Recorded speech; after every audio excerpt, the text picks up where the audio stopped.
ఉమ్మడి కుటుంబం 7వ భాగం. అత్తగారి మాటలకి అంజలి భయంతో నోరు మూసుకు కూర్చుంది. కానీ ఆమె మనసు మాత్రం కోపంతో కుతకుతలాడుతుంది. ఇంటికి వెళ్ళాక కూడా విసురుగా లోపలికి వెళ్ళిపోయి తలుపు మూసుకుని కూర్చుంది. తులసికి కోపం వచ్చినా తెగే వరకు లాగకూడదని అప్పటికే ఊరుకుంది. అమ్మా, ఎందుకు వదిన అలా ప్రవర్తిస్తుంది? ఆ సుకన్య గురించి వదినకు మాత్రం తెలియదా? దాన్ని తెచ్చి ఇంట్లో పెట్టుకోవాలని ఎలా అనుకుంటుంది? తల్లి కోసం ఎన్నిసార్లు వదిన వాళ్ళ ఇంటికి వెళ్ళింది. ఒక్కసారైనా కూతుర్ని దగ్గరకు తీసుకుని ఆదరించిందా ఆవిడ? కనీసం సుకన్య కూడా ఎప్పుడు అక్క అన్న గౌరవంతో మాట్లాడలేదు కదా. అయినా ఎందుకు వదినకి వాళ్ళ గురించి అంత తాపత్రయం? ఇప్పుడు వాళ్ళు ఎందుకు ఇలా వదిన మనసుని స్పాయిల్ చేస్తున్నారు? నువ్వు డైరెక్ట్గా చెప్పావు కదా, తనని నేను పెళ్లి చేసుకోవటం కుదరదు అని. అయినా కూడా ఎందుకు వదిన లైఫ్ని డిస్టర్బ్ చేయాలని చూస్తున్నారు? వదిన కూడా పిచ్చిదానిలా వాళ్ళ మాటలు ఎందుకు నమ్ముతుంది? అసలు ఇదంతా ఏంటమ్మా?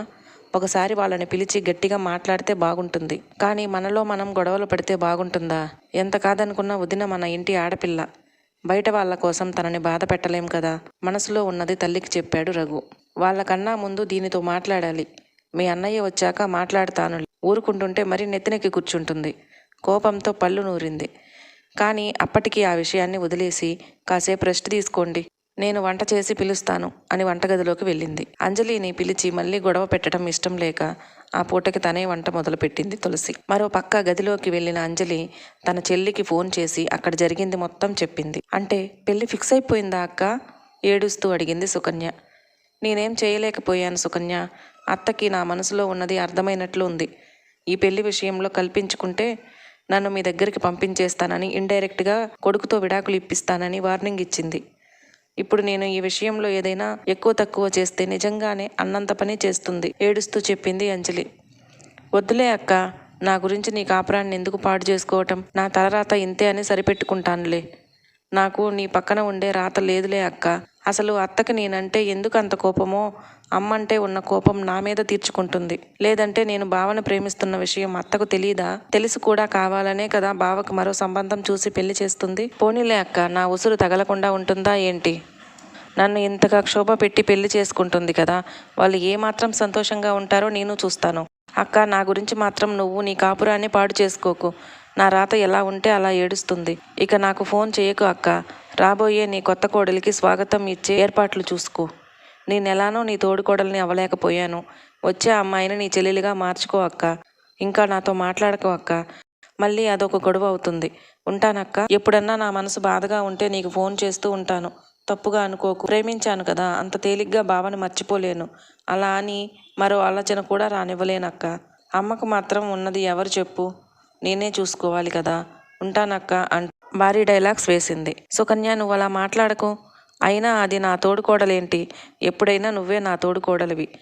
అయినా పెళ్లి చేస్తే ఈ ఇంటికి కోడలు అవుతుందేమో కానీ నా తోటి కోడలు అవ్వదు. పెళ్ళయ్యాక వస్తే కదా నా చెల్లెల స్థానంలోకి వచ్చినా అది ఎలా సంతోషంగా ఉంటుందో నేను చూస్తాను. దానికి సంతోషమే లేకుండా చేస్తాను, కోపంగా అంది. అక్క, ఆవేశపడకు. నువ్వు ఆవేశంలో ఏదైనా చేస్తే అత్త నీ మీదకే వస్తుంది. అలా అస్సలు చెయ్యకు అక్క, కంగారుగా అంది. మరి ఏం చేయాలి? నాకు చాలా కోపం వస్తుంది. ఆ కోపాన్ని ఎవరి మీద చూపించాలి? ఆక్రోశిస్తూ అడిగింది. అక్క, ఒకటి చెప్తాను, గుర్తుపెట్టుకో. ఎప్పుడు కూడా ఏ విషయంలోనూ కూడా నీకు నచ్చినా నచ్చకపోయినా దాన్ని ఎప్పుడూ కూడా బయట పెట్టకు. కానీ నీకు నచ్చినట్లుగా ఆ పనిని మలుచుకోవాలి. అందరి దృష్టిలో నువ్వు మంచిదానిగానే ఉండాలి. కానీ నువ్వు అనుకున్నది అనుకున్నట్లుగా చేయాలి. నీకు ఎలా చెప్పాలో నాకు అర్థం కావటం లేదక్క. కానీ నువ్వు అందరిలో చెడుగా మాత్రం మారకూడదు. ఏం చేయాలని నువ్వు అనుకున్నా చెయ్యి, కానీ అది నువ్వు చేసినట్లుగా ఉండకూడదు. ఇన్నాళ్ళు ఆ ఇంటి కోసం చాలా కష్టపడ్డావు కదక్క. ఇప్పుడు ఇంకొక కోడలు వస్తుంది కదా, తనని కూడా కష్టపడనివ్వు. కానీ ఆ కష్టం మాత్రం కనిపించకూడదు. మెల్లగా తన కన్నింగ్ ఆలోచనలన్నీ అంజలి మెదడులోకి ఎక్కించింది. వంట పూర్తయ్యాక కూడా తులసి కోడల్ని పిలవలేదు. అంజలి కూడా బయటకు రాలేదు. సాయంత్రం పిల్లాడు వచ్చాక కూడా అంజలి బయటికి రాలేదు. తులసికి కోపం వచ్చి కొడుకు వచ్చాక ఈరోజు మొత్తం తేల్చుకోవాలి అన్నట్లుగా తన కోపాన్ని కంట్రోల్ చేసుకుంటూ ఓపిక లేకపోయినా పంతంగా అన్ని పనులు తనే చేస్తుంది. రఘు తండ్రి వంక చూశాడు తల్లి కోపాన్ని గమనించి. ఏ క్షణంలో అయినా బ్లాస్ట్ అయ్యే పిన్ తీసిన బాంబులా ఉంది మీ అమ్మ. సైలెంట్గా ఏం జరుగుతుందో చూస్తేనే బెటర్.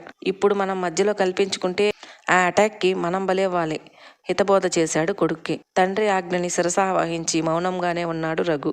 ఇదిలా ఉండగా రఘు వాళ్ళు వెళ్ళగానే బట్టలు మార్చుకుని గదిలోనే కూర్చుంది అభి. అంజీ, స్వర్ణ ఇద్దరు తమ కూతురికి మంచి సంబంధం కుదిరింది అని సంతోషపడిపోతూ బంధువులకు ఫోన్ చేసి చెప్పటంలో మునిగిపోయారు. రఘు మీద కాస్త పాజిటివ్ ఒపీనియన్ కలగడంతో పెళ్లి తర్వాత తన జీవితం ప్రశాంతంగా సాగిపోతుందని నిశ్చింతగా అనిపిస్తుంటే తన పెళ్లి తల్లిదండ్రులకు కూడా పెద్ద బర్డెన్ అవ్వదని సంతోషంగానే ఉంది అభి. కానీ అత్తింట్లో ఎలా ఉంటుందో, ఉమ్మడి కుటుంబం అంటే ఎలా ఉంటుందో అన్న ఆలోచనలు మాత్రం కాస్త భయాన్ని కలిగిస్తూనే ఉన్నాయి. సాయంత్రం స్కూల్ అవగానే హుషారుగా ఇంటికి వచ్చిన రామలక్ష్మికి విషయం తెలియగానే నానా హంగామా చేసింది. మా అక్కకు పెళ్లి కుదిరిందోచ్ అక్క అంటూ హుషారుగా అభి దగ్గరకు వెళ్ళి ఆమెను లేపి గిరగిరా తిప్పుతుంటే లక్కీ వదులు నన్ను అంటూ నవ్వుతూ వదిలించుకుంది. అక్క చెప్పు, బావ ఎలా ఉన్నాడు? మీ ఇద్దరి పేరు ఎలా ఉంటుంది? నువ్వు బావతో మాట్లాడేవా అంటూ నాన్ స్టాప్గా క్వశ్చన్స్ వేస్తూనే ఉంది. లక్కీ అడిగిన వాటికి ఒక్క క్షణం మౌనంగా ఉండిపోయిన అభి చిన్నగా నవ్వుతూ, మీ బావ మనసు మంచిదిలా ఉంది లక్కీ, మన పరిస్థితి అర్థం చేసుకుని నిశ్చితార్థం సింపుల్గా చేయమన్నారు. అదేంటక్క, నీ ఎంగేజ్మెంట్ సింపుల్గా జరుగుతుందా?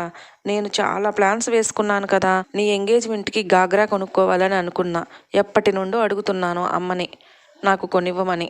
ఈసారైనా కొనిపించుకోవాలి అనుకున్నా. పెళ్ళికి హాఫ్ శారీ అనుకున్నా. ఇంకా గాగ్రా మీదకు ఏమో సీజెడ్ సెట్స్, హాఫ్ శారీ మీదకు ఇంకొక సెట్టు కొనుక్కోవాలని అనుకున్నా. ఇప్పుడు సింపుల్గా అంటే అమ్మ నా కోసం కొనివ్వదు కదా అక్క, నీరసంగా అంది. అలా ఏం ఉండదులే, అమ్మకు నేను చెప్తాను, కొనిస్తుందిలే, చెల్లెలి బాధ చూడలేక చెప్పింది. ప్రామిస్ చేయక్క నాకు, అమ్మని నువ్వే ఒప్పించాలి. పోయిన హుషారు తిరిగి వచ్చింది రామలక్ష్మి మొహంలోకి. తల్లి పిలవడంతో అక్కని వదిలేసి వెళ్ళింది లక్కీ. అభి ఆలోచనలు మళ్ళీ పెళ్లి మీదకు మళ్ళాయి. ఇది ఇలా ఉండగా ఆ సాయంత్రం కూడా వంట తనే చేసింది తులసి. కానీ కనీసం అంజలి ఎలా ఉందో అని కూడా చూడటానికి వెళ్ళలేదు. అందరి భోజనాలు అయ్యాక వచ్చాడు ప్రభాకర్. రోజు ఆ టైంకి తులసి వాళ్ళు పడుకునేవాళ్ళు. కానీ ఆ రోజు మెలకువగానే ఉన్నారు. పిల్లాడిని కూడా తన దగ్గరే పెట్టుకుంది. మామూలుగా ఆవిడ దగ్గర చేరిక ఎక్కువ అవటంతో నానమ్మ పెట్టింది తినేసి కాసేపు బాబాయ్తో ఆడుకుంటూ హ్యాపీగా పడుకున్నాడు తాతయ్య పక్కన. అమ్మా ఇంకా పడుకోలేదా? తమ్ముడికి పెళ్లి కుదిరిందన్న సంతోషంలో నిద్ర పట్టడం లేదా అని నవ్వుతూ అడిగాడు. నీ పెళ్ళాం పొద్దుటి నుంచి కష్టపడిపోయి అలసిపోయి పడుకుంది, అందుకే నీకు భోజనం పెట్టడానికి కూర్చుని ఉన్నాను కోపంగా అంది తులసి. ఆవిడకు కోపం వస్తే అలానే ఉంటుంది. ఏ టైంలో అయినా తన పంతం వదలదు. మామూలుగా ఉంటే ఎంత మంచివాళ్ళో కోపం వస్తే అంత మొండితనం చూపిస్తారు.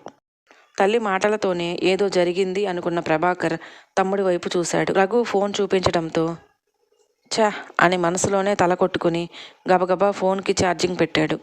అప్పటికి విషయం మెసేజ్ రూపంలో అన్నకు చేరవేసిన రఘు ఇప్పుడు అన్న చేసిన పనికి ఫోన్లో రీఛార్జ్ లేక తన మెసేజ్ చూడలేదు అన్న విషయం అర్థమైంది. ఈరోజు ఇంట్లో మూడో ప్రపంచ యుద్ధమే అనుకున్నాడు మనసులో. తులసి అంజలిని ఏం చేయబోతుంది? అభికి రఘు మీద మంచి అభిప్రాయం కలగడంతో పెళ్లికి ఒప్పుకుంటుందా? మరో భాగంలో తెలుసుకుందాం. మన వీడియోలు మీకు నచ్చినట్లయితే ప్లీజ్ లైక్ చేయండి, షేర్ చేయండి, సబ్స్క్రైబ్ చేసుకోవటం మాత్రం మర్చిపోకండి. Thank you.